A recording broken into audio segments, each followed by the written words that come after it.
Everyone, स्वागत है आप सभी का आपके अपने यूट्यूब चैनल में जिसका नाम है बायोलॉजी कॉन्सेप्ट और मैं हूं सुरभि माथुर। और बच्चों, आज हम लोग स्टार्ट करेंगे चैप्टर 2 क्लास 11 का। और चैप्टर का नाम है बायोलॉजिकल क्लासिफिकेशन। बहुत इंटरेस्टिंग टॉपिक है, बहुत सारे क्वेश्चन इसमें से पूछे जाते हैं। मैं टाइम टू टाइम आपको उन क्वेश्चंस को बताती रहूंगी। तो आइए शुरू करते हैं, आप और हम मिलकर ये मजेदार सा चैप्टर। बच्चों, बायोलॉजिकल क्लासिफिकेशन की जब बात करते हैं तो सबसे पहला नाम आता है इसमें एरिस्टोटल का। एरिस्टोटल, इन्होंने क्या कहा था कि जो भी लिविंग ऑर्गेनिजम्स हैं, उन लिविंग ऑर्गेनिजम्स को इन्होंने दो पार्ट्स में डिवाइड किया। कौन कौन से? एक तो इन्होंने बताया कि एक तो लिविंग ऑर्गेनिजम्स होते हैं प्लांट्स, और दूसरे लिविंग ऑर्गेनिज्म कौन से होते हैं? एनिमल्स। अब प्लांट्स में इन्होंने क्या बता दिया? इन्होंने जो क्राइटेरिया यूज किया वो था मॉर्फोलॉजी। अब प्लांट्स में इन्होंने देखा कि जो बहुत बड़े प्लांट्स थे उसको इन्होंने कह दिया ट्री, जो उससे छोटे थे, ट्री से छोटे थे, यानी झाड़ी जैसे जो थे, उनको इन्होंने कह दिया श्रब। और वो जो बहुत छोटे थे जैसे कि ग्रासेस टाइप, उसको इन्होंने कह दिया हर्ब्स। फिर एनिमल्स को इन्होंने फिर दो पार्ट्स में डिवाइड करा। किस बेसिस पर? ब्लड के बेसिस पर, कलर ऑफ द ब्लड के बेसिस पर। इन्होंने कहा कि वो एनिमल्स जिनमें की कैसा होता है, रेड ब्लड होता है, एक तो वो हो गए एनिमल्स की कैटेगरी में जिनमें रेड ब्लड प्रेजेंट होता है, और एक वो जिनमें की रेड ब्लड प्रेजेंट नहीं होता, यानी किसी और कलर का ब्लड होता है। इसमें आप एग्जाम्पल याद रखेंगे ऑक्टोपस का, जिसमें की ब्लड कैसा है, रेड कलर का नहीं होता।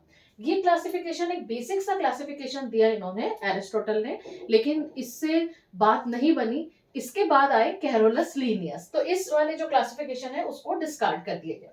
दूसरे जो पर्सन आए वो थे कैरोलस लीनियस। ये वही कैरोलस लीनियस है जिन्होंने बायनोमियल नोमेनक्लेचर दिया था।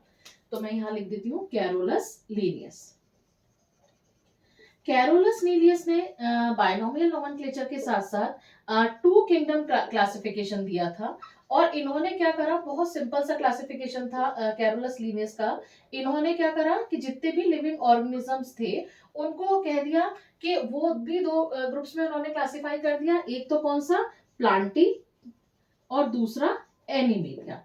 प्लांटी जैसा कि नाम से ही पता लग रहा है इसमें क्या आएंगे, प्लांट्स आएंगे, और एनिमेलिया नाम से ही पता लग रहा है क्या आएंगे, इसमें एनिमल्स आएंगे।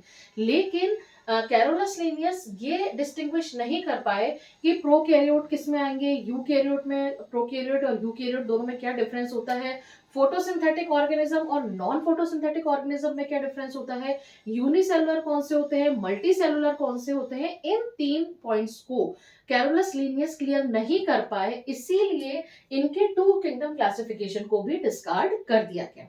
उसके बाद आए आर.एच. विटेकर। बहुत इंपॉर्टेंट है, इस पर से अक्सर क्वेश्चन पूछा जाता है।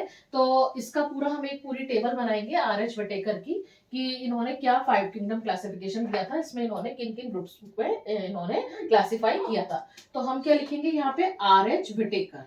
आर.एच. विटेकर ने जो क्लासिफिकेशन दिया उसको हम डिस्कस करेंगे, और वो क्या कहलाता है? Five kingdom classification. Five kingdom classification. इन्होंने 5 क्लासेस में क्लासिफाई करा, 5 किंगडम इन्होंने बताई, क्लासेस नहीं बोलेंगे, किंगडम बोलेंगे। 5 किंगडम्स बताई। सबसे पहले मैं आपको उनके नाम बता देती हूँ, कौन कौन से इन्होंने किंगडम बताई। एक इन्होंने बताई मोनेरा, दूसरी इन्होंने बताई प्रोटिस्टा, तीसरी बताई इन्होंने फंजाई, चौथी इन्होंने बताई प्लांटी, और पांचवी इन्होंने बताई एनिमेलिया। ठीक है, ये 5 इन्होंने किंगडम्स बताई, और ये मैं इसके बीच में लाइंस कर देती हूँ।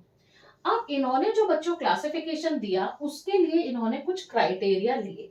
वो क्राइटेरिया क्या क्या थे, आइए उनको डिस्कस करते हैं। सबसे पहले इन्होंने लिया criteria cell type. Cell type का मतलब ये होता है बच्चों कि जिस भी किंगडम की हम बात कर रहे हैं उसमें जो भी मेंबर्स मिलेंगे उनकी सेल किस तरह की है। किस तरह की मतलब वो प्रोकैरियोटिक है या यूकैरियोटिक। देखो, पहले तो इन वर्ड्स को क्लियर कर लो, प्रोकैरियोटिक और यूकैरियोटिक। ये दो वर्ड्स हर जगह आएंगे जब भी आप बायो पढ़ेंगे, तो इन दो वर्ड्स के बगैर बायो कंप्लीट नहीं होती है। प्रो, प्रो का मतलब होता है बच्चों प्रिमिटिव। प्रो का मतलब क्या होता है? प्रिमिटिव। और कैरियोन, कैरियोन वर्ड जहां पर भी आता है उसका मतलब होता है न्यूक्लियस, यानी ऐसे मेंबर्स जिसमें सेल में क्या होगा, न्यूक्लियस प्रिमिटिव तरह का होगा। अब आप बोलेंगे प्रिमिटिव न्यूक्लियस न्यूक्लियस का मतलब क्या हुआ? प्रिमिटिव न्यूक्लियस का मतलब ये हुआ बच्चों कि उसमें न्यूक्लियर मेम्ब्रेन और न्यूक्लियोलस एब्सेंट होगी, तो उसको हम क्या कहेंगे? प्रोकैरियोटिक। और यू का मतलब होता है एडवांस या ट्रू, जिसमें ट्रू न्यूक्लियस मिलेगा, यानी कि जिसमें न्यूक्लियर मेम्ब्रेन और न्यूक्लियोलस दोनों प्रेजेंट होंगे, उसको हम कहेंगे यूकेरियोटिक। क्लियर हो गई बात? तो सबसे पहला क्राइटेरिया इनका था सेल टाइप। अब देखते हैं कि किस किस में, कौन कौन सी किंगडम में किस तरह का सेल टाइप देखने को मिल रहा है। तो मोनेरा में जो मिला वो मिला किस तरह का? प्रोकैरियोटिक। और बाकी जितने भी थे, fungi, protista, fungi, Plantae, animalia, इसमें किस तरह का मिला? इसमें इन्हें यूकैरियोटिक मिला, तो हम क्या लिख देंगे? यूकैरियोटिक। ये पहली बात हो गई, यूकैरियोटिक। फंजाई भी कैसी है? यूकैरियोटिक, यानी कि न्यूक्लियर मेम्ब्रेन और न्यूक्लियोलस दोनों मिलेगा, यूकैरियोटिक। और एनिमेलिया भी क्या होगा? यूकैरियोटिक। दूसरा जो इन्होंने क्राइटेरिया लिया, वो क्राइटेरिया इन्होंने लिया न्यूक्लियर मेम्ब्रेन। Nuclear membrane. तो अब बच्चों, अभी मैंने आपसे क्या कहा कि प्रोकैरियोट में क्या होता है? प्रिमिटिव न्यूक्लियस होता है, उसमें जो न्यूक्लियर मेम्ब्रेन है वो क्या होती है? एब्सेंट होती है। तो यहां पर अपन क्या लिख देंगे? एब्सेंट लिख देंगे। और यहाँ सब में यूकैरियोटिक है यानी प्रेजेंट है, तो मैं क्या कर दूंगी? प्लस का सिंबल लगा दूंगी।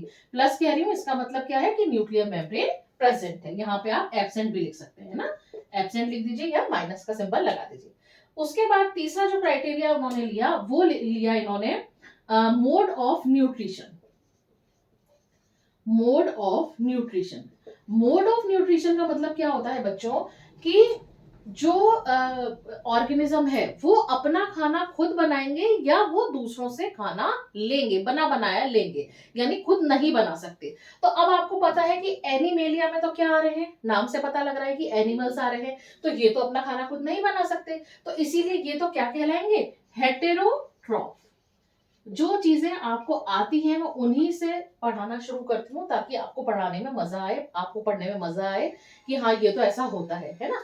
प्लांटी में क्या होता है? सबके पास क्या प्रेजेंट है? प्लांट्स के पास क्लोरोफिल प्रेजेंट है, तो इसीलिए ये तो 100% कैसे होंगे? ऑटोट्रॉफ होंगे। एक मिनट में मार्कर चेंज कर लूं। Autotroph, autotroph. फिर फंजाई है, फंजाई में क्या होता है? क्लोरोफिल प्रेजेंट नहीं होता है, तो इसीलिए फंजाई कैसी होगी? हेटेरोट्रॉफ। यहां लिख दिया हेटेरोट्रॉफ। और मोनेरा और प्रोटिस्टा दोनों में दोनों कंडीशंस देखने को मिलेगी। कुछ मेंबर्स ऐसे होंगे जो ऑटोट्रॉफिक होंगे और कुछ ऐसे होंगे जो हेटेरोट्रॉफिक होंगे। जैसे कि मोनेरा में बेटा हम लोग किसको इंक्लूड करते हैं? हेटेरोट्रॉफ्स। हेटेरोट्रॉफ्स। मोनेरा में हम लोग इंक्लूड करते हैं बैक्टीरिया को। तो बैक्टीरिया क्या होते हैं? कुछ फोटोसिंथेटिक बैक्टीरिया होते हैं, कुछ कीमोसिंथेटिक बैक्टीरिया होते हैं। तो वो तो क्या करेंगे? अपना फूड खुद सिंथेसिस कर लेंगे, तो इसीलिए वो तो किस कैटेगरी में आएंगे? ऑटोट्रॉफ की। वहीं कुछ बैक्टीरिया ऐसे होते हैं जो कैसे होते हैं? सैप्रोफिटिक या पैरासिटिक होते हैं, तो वो किस कैटेगरी में आएंगे? हेटेरोट्रॉफ की कैटेगरी में आएंगे। इसी तरह से प्रोटिस्टा में भी क्या होगा? कुछ मेंबर्स क्या होंगे इसके? ऑटोट्रॉफिक होंगे, और कुछ मेंबर्स कैसे होंगे? हेटेरोट्रॉफिक होंगे। हेटेरोट्रॉफिक। फिर इसमें बात आती है सेल वॉल की। जो चौथा क्राइटेरिया उन्होंने लिया वो लिया cell wall. Cell wall present है या एब्सेंट है? तो बच्चों पता है कि एनिमल्स में तो सेल वॉल होती ही नहीं है, तो हम क्या लिख देंगे एनिमल्स के केस में? मैं थोड़ा सा नीचे करके लिख दूं ताकि ये मिक्सिंग से ना हो जाए। सेल वॉल चौथा क्राइटेरिया है, सेल वॉल। तो एनिमेलिया में क्या है? सेल, एनिमल्स में सेल वॉल एब्सेंट होती है, तो मैं यहां लिख दूंगी एब्सेंट। प्लांट में सेल वॉल प्रेजेंट होती है और किसकी बनी होती है? सेलुलोज की, तो मैं क्या लिख दूंगी? सेल्यूलोसिक। ठीक है। फंजाई में किसकी बनी होती है? काइटिन की, तो मैं क्या लिख दूंगी? काइटिन की बनी होती है। फिर बचे मोनेरा और प्रोटिस्टा। तो मोनेरा में जो होती है बच्चों वो किसकी होती है? पेप्टाइडोग्लाइकेन की होती है ना, जो सेल वॉल होती है। क्योंकि इसमें आप ध्यान रखेंगे कि बैक्टीरिया का, और वो बैक्टीरिया में जो सेल वॉल बनी होती है वो होती है पेप्टाइडोग्लाइकेन की, तो हम क्या लिख देंगे? प्रेजेंट होती है, और किसकी है? पेप्टाइडोग्लाइकेन की। और यहाँ पे प्रोटिस्टा में क्या होती है? सेल वॉल प्रेजेंट होती है। तो ये हो गया सेल वॉल का। फिर उसके बाद जो चौथा क्राइटेरिया आता है वो आता है बॉडी ऑर्गेनाइजेशन। बॉडी ऑर्गेनाइजेशन, ये पांचवा क्राइटेरिया लिया। बॉडी ऑर्गेनाइजेशन का मतलब है कि इसमें किस लेवल का बॉडी ऑर्गेनाइजेशन है, यानी कि सेलुलर लेवल का है, टिश्यू लेवल का है, इसमें ऑर्गन प्रेजेंट है, इसमें ऑर्गन सिस्टम प्रेजेंट है, क्या चीज है वो चीज हमें बतानी है। अब अगर हम एनिमल्स की बात करें तो एनिमल्स में क्या टिश्यू मिलते हैं, तो हाँ मिलते हैं, तो हम क्या लिख देंगे, टिश्यू। क्या ऑर्गन मिलते हैं, हाँ बिल्कुल मिलते हैं, तो हम ऑब्लिक लगा के क्या लिख देंगे, ऑर्गन। क्या ऑर्गन सिस्टम मिलता है, हाँ बिल्कुल मिलता है। भाई ह्यूमन बीइंग भी तो एक एनिमल या की कैटेगरी में ही आता है, तो हमारे अंदर मिलता है ना digestive system, circulatory system, respiratory system, तो इसीलिए हम क्या लिख देंगे, ऑर्गन सिस्टम। फिर हम अगर प्लांटी की बात करते हैं बच्चों, तो प्लांट्स में क्या टिश्यू मिलते हैं, बिल्कुल मिलते हैं। हम लोगों ने पढ़ा है पहले जूनियर क्लासेस में, 9th क्लास में हम लोग पढ़कर आते हैं टिश्यू, वहां हम पढ़ते हैं पेरेन्काइमा, कोलेनकाइमा, स्क्लेरेन्काइमा। तो इसका मतलब क्या हुआ, टिश्यू प्रेजेंट है। ऑर्गन प्रेजेंट होते हैं क्या, बिल्कुल ऑर्गन प्रेजेंट होते हैं, तभी तो हम कहते हैं कि जो प्लांट बॉडी होती है वो root, stem, leaf, flower, fruit, seed में डिफरेंशिएटेड होती है। इसका मतलब क्या हुआ, ऑर्गन भी हुआ। फिर हम आ जाते हैं फंजाई पे। तो फंजाई में आपको मिलेंगे, बिल्कुल आपको फंजाई में भी टिश्यूज देखने को मिलेंगे। और ये वाले जो दोनों हुए, इसमें आपको सेल्यूलर लेवल का बॉडी ऑर्गेनाइजेशन देखने को मिलता है। तो ये था 5 किंगडम क्लासिफिकेशन जिसको आर एच विटेकर ने दिया, और इन्होंने 5 किंगडम बताई, मोनेरा, प्रोटिस्टा, फंजाई, प्लांटी और एनिमेलिया। उनमें से जो क्राइटेरिया इन्होंने अपनाए 5 किंगडम में, 5 ही क्राइटेरिया इन्होंने अपनाए। वो क्या क्या थे, सेल टाइप कैसा है, यानी कि प्रोकैरियोटिक है या यूकैरियोटिक है। दूसरा, न्यूक्लियर मेम्ब्रेन प्रेजेंट है या एब्सेंट है। तीसरा, मोड ऑफ न्यूट्रिशन, यानी कि खाना खुद बना रहे हैं या फिर ले रहे हैं, बना बनाया ले रहे हैं, यानी ऑटोट्रॉफ है या हेट्रोट्रॉफ। फिर सेल वॉल किसकी बनी हुई है, पेप्टाइडोग्लाइकेन की बनी हुई है, काइटिन की है, सेलुलोसिक है या एब्सेंट है। और फिर बॉडी ऑर्गेनाइजेशन किस तरह का है, यानी कि बॉडी जो है वो किसकी बनी हुई है, सेल्स की बनी हुई, सेल्यूलर लेवल तक ही है, यानी सेल्स ने आगे मिलकर के टिश्यू नहीं बनाया है, तो यानी केवल सेलुलर लेवल की है। या फिर टिश्यू बना लिया है, टिश्यू के बाद ऑर्गन बन गए हैं, या ऑर्गन के बाद ऑर्गन सिस्टम बन गया है। ये 5 क्राइटेरिया आर एच विटेकर ने फॉलो किए, उस बेस पर इन्होंने 5 किंगडम क्लासिफिकेशन दिया। क्वेश्चन इसमें से कहां कहां पर आता है, क्वेश्चन इसमें से पूछा जाता है, एक तो ये पूछ लेंगे कि बताइए 5 जो किंगडम है उनमें से किस में प्रोकैरियोटिक ऑर्गेनाइजेशन देखने को मिलता है, सेलुलर ऑर्गेनाइजेशन देखने को मिलता है, तो आपका आंसर क्या हो जाएगा, मोनेरा। दूसरी बात, फंजाई की सेल वॉल से पूछा जाता है क्वेश्चन कि सेल वॉल जो है किसकी बनी होती है, काइटिन की बनी होती है। कौन सी 5 किंगडम में से ऐसी किंगडम है जिसमें कि सेल वॉल एब्सेंट होती है, तो हमारा जवाब क्या आ जाएगा, एनिमेलिया आ जाएगा। किसमें ऑर्गन सिस्टम लेवल का बॉडी ऑर्गेनाइजेशन देखने को मिलता है, तो आंसर हमारा क्या आ जाएगा, एनिमेलिया आ जाएगा। तो ये हमने आज एक बेसिक इंट्रोडक्शन ले लिया बायोलॉजिकल क्लासिफिकेशन में। अगले वीडियो लेक्चर में मैं आपको पढ़ाऊंगी किंगडम मोनेरा।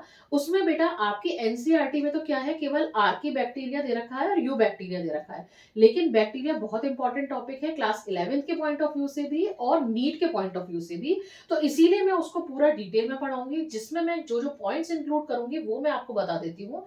उसमें मैं उसका क्लासिफिकेशन, उसका न्यूट्रिशन, उसका रिप्रोडक्शन, उसके जनरल कैरेक्टर्स, जहां जहां पर से क्वेश्चन पूछे जाते हैं क्लास 11th और नीट दोनों में, वो मैं साथ के साथ आपको बताती जाऊंगी। इसीलिए उसके लिए आप थोड़ा सा वेट करिए और मैं आपको तुरंत ही मोनेरा किंगडम पढ़ाऊंगी। तो आज के लिए इतना बहुत है। अगर आपको वीडियो पसंद आया हो तो प्लीज इसको लाइक करिएगा, शेयर करिएगा और चैनल को सब्सक्राइब करिएगा। और हाँ, अगर आपको कहीं कोई डाउट आता है या वीडियो में कहीं कोई कमी लगती है तो प्लीज अगर आप मुझे कमेंट करेंगे तो मुझे बहुत अच्छा लगेगा। Thank you very much.